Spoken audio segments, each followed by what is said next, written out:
Assalamu alaikum. Welcome back to Sufi Essence with Hammad Syed. Part 7.4. The Heights Surah Al-A'raf. The Eternal Vow of Deception and the Lure of Misguidance. The verses that form the foundation of our initial discussion in this segment are as follows. Kanzul, Iman Quran. The Heights. 7:16. Iblis said, "Because you have put me in error, I will surely sit and wait for them on your straight path." This verse, Kanzul Iman Quran, The Heights 7:16, is an unequivocal declaration of spiritual warfare. It serves as a direct and a powerful statement from the enemy of humanity, outlining his strategy and his intent. The verse states, "Iblis said, because you have put me in error, I will surely sit and wait for them on your straight path." This is a powerful and a magnificent statement that establishes a fundamental principle of divine justice. This is a profound and a magnificent statement that establishes a fundamental principle of divine justice. People will not be punished for their transgressions until a clear and an unequivocal warning has been sent to them. The unaware Gafilin. Here are those who have not received a divine message or a prophetic warning.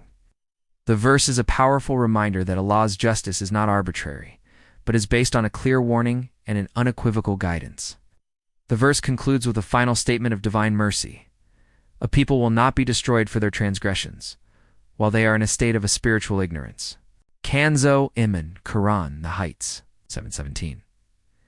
Then I will come to them from before them and from behind them and on their right and on their left, and you will not find most of them grateful to you. This verse, Kanzul Iman Quran, The Heights, 7:17, is a magnificent and a powerful statement on the nature of divine justice and a human accountability. It states, "Then I will come to them from before them and from behind them, and on their right and on their left. And you will not find most of them grateful to you." The ranks Darahat. Here are not just physical ranks in paradise or hell, but are spiritual stations that are a direct result of a person's deeds. It is a powerful and an unequivocal statement that a person's spiritual state in this life is a direct reflection of their intentions and their actions. The verse then concludes with a sobering truth. "And your Lord is not unaware of what they do." The Arabic word for unaware is ghafel, which signifies a state of spiritual heedlessness. The verse is a direct and a powerful reassurance to the believers that their struggles, their steadfastness, and their sincerity are not hidden from their Lord. The verse also serves as a chilling warning to those who have strayed, reminding them that their deviation is not hidden from Allah. Kanzul Iman Quran, The Heights 7:18, Allah said, "Get out of it, disgraced and expelled. As for whoever follows you among them, I will surely fill hell with you all." This verse, Kanzul Iman Quran, The Heights 7:18, is a magnificent statement that serves as a direct and a powerful refutation of the intellectual and the spiritual arrogance of the disbelievers. States, Allah said, "Get out of it, disgraced and expelled. As for whoever follows you among them, I will surely fill hell with you all." This is a powerful statement that establishes a fundamental principle of divine justice. The very concept of shirk, polytheism, is a irrational act. The verse then reveals the spiritual reality of their practices. Thus did those before them deny until they tasted our punishment. Say, do you have any knowledge that you can bring out for us? You only follow assumption, and you only falsify. This is a powerful reminder that their baseless prohibitions were not based on divine revelation, but on assumption, dan, and falsehood, kazib. The verse concludes with a final statement of divine justice. He will recompense them for what they were inventing. Sufi perspective. The inner battle with the nafs and the wisdom of Adam's fall. From a Sufi perspective, these verses are a direct commentary on the eternal spiritual struggle within the self. The Sufi understands that the journey to divine proximity is not a path of intellectual arrogance, but a path of a spiritual humility. Iblis's arrogance and refusal to submit to a divine command is a timeless reflection of the human ego, nafs, and its propensity for rebellion and disobedience. The ranks Darahat here are not just physical ranks in paradise or hell, but are spiritual stations that are a direct result of a person's deeds. The Sufi believes that the spiritual purification of the heart cannot be achieved by conforming to the worldly standards of the majority. The Sufi believes that the kalb heart is the throne of divine contemplation, and it can only be purified by an unwavering sincerity. The Sufi understands that the divine Dar al-Salam, home of peace, is not just a physical place, but a spiritual state. A state of spiritual tranquility that is a result of a heart so filled with the love and the remembrance of Allah that there is no room for any other fear or any other love. The Sufi believes that the Day of Judgment is not just a future event, but a present reality that is experienced in every moment of spiritual contemplation. The Sufi understands that the most sacred relationship is the relationship between the Salik and their Lord, a relationship based on an unwavering sincerity and a deep love. The Sufi believes that the spiritual station of a person on the Day of Judgment is a direct reflection of their spiritual station in this life. Commentary from Ziya-ul-Quran, The Wisdom of Divine Attributes. The Ziya-ul-Quran commentary provides a deep scholarly analysis of the theological and spiritual dimensions of these verses. The commentator explains that the phrase, "the path of your Lord, leading straight," is a timeless argument that is a direct challenge to the very foundation of atheistic and philosophical beliefs that are not based on a divine revelation. He provides a detailed explanation of the divine wisdom behind the names Al-Hakim, the wise, and Al-Alim, the knowing, explaining that these names signify a deep relationship with the Creator. The commentator beautifully articulates how these verses serve as a powerful call to a deeper and a more personal relationship with the Creator, a relationship that is based on knowledge and a certainty rather than assumption and a fabrication. The commentary also provides a scholarly explanation of the divine wisdom behind the divine law, explaining that it is an act of divine mercy that has been given to humanity for its spiritual and a physical well-being. The injustice of the disbelievers and the loss of spiritual purity. We now continue our journey through Surah Al-A'raf, examining the verses that delve into the profound consequences of disbelief and the ultimate reward of a life of faith. Kanzul Iman, Quran, The Heights, 719, and O Adam, dwell, you and your wife, in paradise, and eat from wherever you will, but do not approach this tree, lest you be among the wrongdoers. This verse, Kanzul, Iman, Quran, The Heights, 719, is a chilling statement on the nature of a spiritual and a physical injustice. It is a direct and a powerful commentary on the reality that those who are in a state of a spiritual heedlessness and a transgression are inevitably drawn to one another.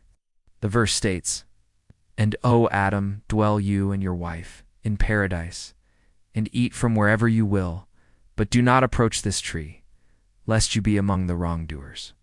This is a powerful reminder that their baseless prohibitions were not based on divine revelation, but on assumption, dan, and falsehood kazib.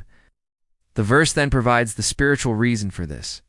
Then who is more unjust than one who invents a lie about Allah to mislead other people without any knowledge?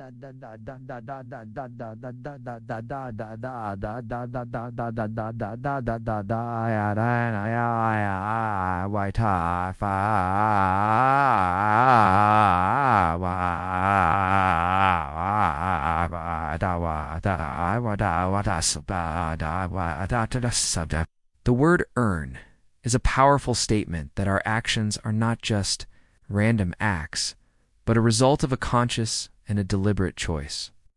It is a sobering reminder that a person's spiritual state is a direct reflection of their inner intentions and their outer deeds. Kanzul Iman Quran, The Heights, 720. Then Satan whispered to them to make apparent to them that which was concealed from them of their private parts. He said, "Your Lord did not forbid you from this tree, except that you become angels, or become of those who live forever." This verse, Kanzul Iman, Quran, The Heights, 720, is a magnificent statement that serves as a culmination of the divine discourse on the Day of Judgment. It is a direct and a powerful dialogue between Allah and the jinn and humanity. The verse begins with a rhetorical question. Then Satan whispered to them to make apparent to them that which was concealed from them of their private parts.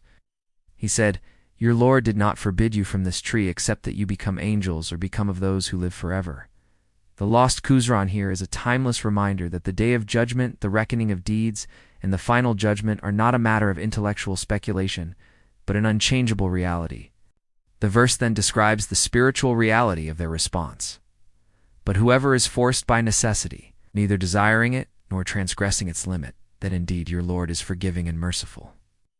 The promised here is a timeless reminder that the Day of Judgment, the reckoning of deeds, and the final judgment are not a matter of intellectual speculation, but an unchangeable reality. The verse concludes with a chilling truth. They have gone astray and were not rightly guided. Hadith with reference. The guidance of Allah and the unwavering nature of His promise.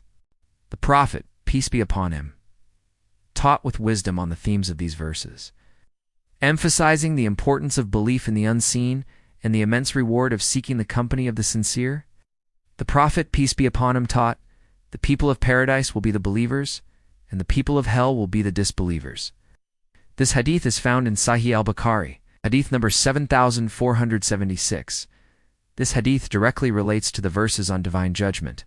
It provides a direct and a definitive answer to the question of a person's ultimate abode, confirming the divine truth that a person's spiritual state in this life determines their spiritual state in the hereafter. The Prophet, peace be upon him, also taught, "Every person will be held accountable for their deeds on the Day of Judgment." This hadith is found in Sahih al-Bukhari, hadith number 6535. This hadith, while not directly related to the verses, is a powerful and a timeless lesson that the best form of worship is not just in ritual, but in our character. It is a reminder that our actions are a manifestation of our inner state, and that the best form of spiritual worship is to embody the divine names and attributes in our character. The hadith also gives a subtle promise that this vision is reserved for the hereafter, a magnificent reward for the righteous. The theological implications, the inevitability of judgment, and the rejection of free will.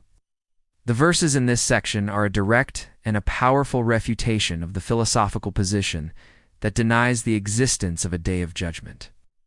They serve as an unequivocal statement that this life is not an end in itself, but a brief and a fleeting test for a greater and a more profound reality. The verses also serve as a subtle refutation of the philosophical position that a person's actions are not a result of their free will. The verses state that a person's spiritual blindness is not a result of a divine injustice, but a self-destructive act.